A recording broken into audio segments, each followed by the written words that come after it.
Hello and welcome back to New York Outcast. I'm here today on the range after a little bit of cleanup here. Um, got a little video of that. I'll probably throw that in somewhere. Obviously, when you're out and about, clean up after yourself. That's something I try to support with my channel and highly recommend people do. Anyway, I'm here to do a review on my Smith & Wesson M&P 1522. I've had this for about 13 years. It's in the intro for my channel, but I haven't really done any reviews on it. Sam of Anarchy, I believe his name is. Actually, I probably messed that up. I'm just going to call him Sam. Refer to him as Sam. Sorry about that. So basically, a subscriber of mine had asked me maybe to do a review on this or some information about it. So since I have it, I figured I'd put it out there. Again, I've had this for about 13 years, I believe. I'll try to figure out all the details. It is, again, Smith & Wesson M&P 1522. Having a bad day, but I'm going to roll with it. Don't get paid for this, so take it for what it is. As you can tell, there's some changes to this. I'm in New York, if you're unfamiliar with my channel. Due to being in New York, this grip had to be changed. It wasn't originally like this. It was a standard A2 grip, which I actually prefer. That's a whole nother discussion. A lot of people hate the little nub. I like the little nub. But anyway, this sits here pretty crudely. You may be able to see some space behind it, a little bit of air, something like that, especially along the backside. It's what I could do to not become a felon in my state, unfortunately. So it was either that or drill and pin, and I wasn't trying to do that. The Smith & Wesson M&P 1522 does come with an adjustable rear stock. Obviously, there's different fore ends for it now. I believe Key Mod, some other stuff they got going on available.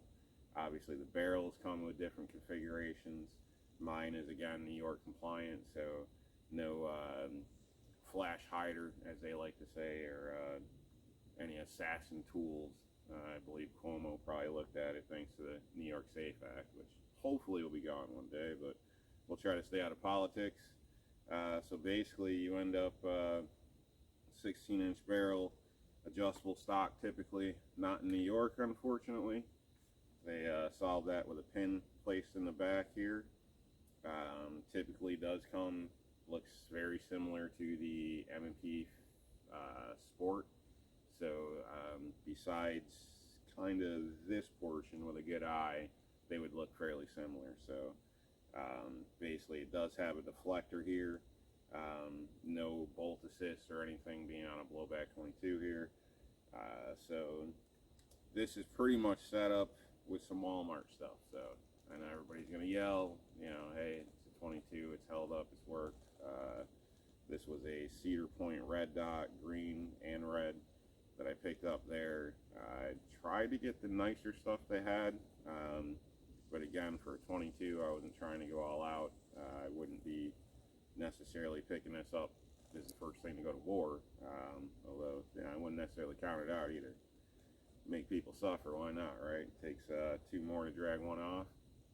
Depends how you look at things. But anyway, I also have a Walmart special laser on here, so touchpad, which I actually like. So family likes that. We've had a lot of good fun with this. The thing I like about this over Ruger 1022s, the Mossbergs, and a lot of the other stuff is the basically similarity to an AR. So if you are out and about and do have troubles, basically pop your pins and it breaks down just like an AR pretty much. So you can clean this off, wipe it off, you know, spit on it, pee on it, do what you gotta do. Preferably use, you know, proper stuff. Pop it back in, and you're back in action. So that's the beauty of this. I think it's a great tool as far as a trainer for a standard AR due to these factors, due to the manual of arms, which is pretty similar. You have your magazine release where it would be. Obviously, the grip throws it all off. Your trigger, obviously, magazine well. No bolt assist or anything. You do have a deflector here, which does work. It is the two pins as well. here, same paddle release as a standard AR. Your selection ships or selection switch is the same as the standard AR, and pretty much the hardware is similar. Not the bolt, unfortunately, obviously not the magazine, but grips, stocks, and I believe you can even get some accessories for the front end that are all standard AR stuff. Obviously, the Picatinny rails are the same. I believe they're called 1913. I'm not sure. I call them Picatinny rails. So, all standard stuff lines up on it. So that's basically the rundown of, quick view, I guess, standing on the range side of my 1522.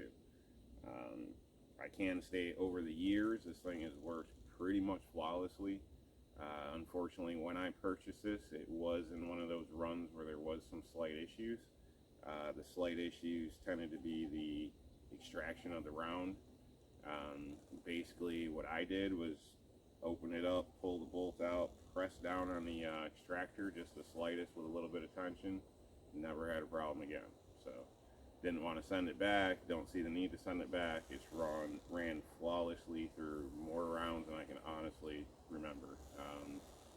And if I had to guess, I would be definitely in the tens of thousands of rounds with this firearm. And it's just runs. So, try to get you some shooting footage of it. Actually, hold tight.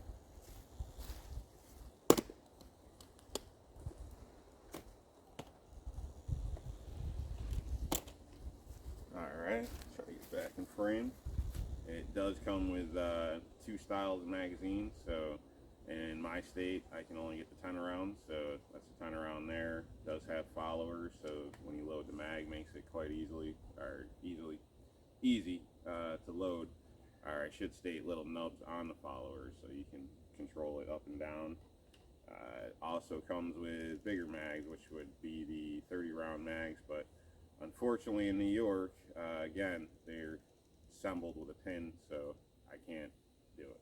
And for some reason, these mags, I've noticed even online recently, don't come with that little follower piece in here, or the holder tab for the follower. So that's something a little strange. I don't know why that is or what the case is. So magazines work fine, they hold up. I'm not worried about dropping them.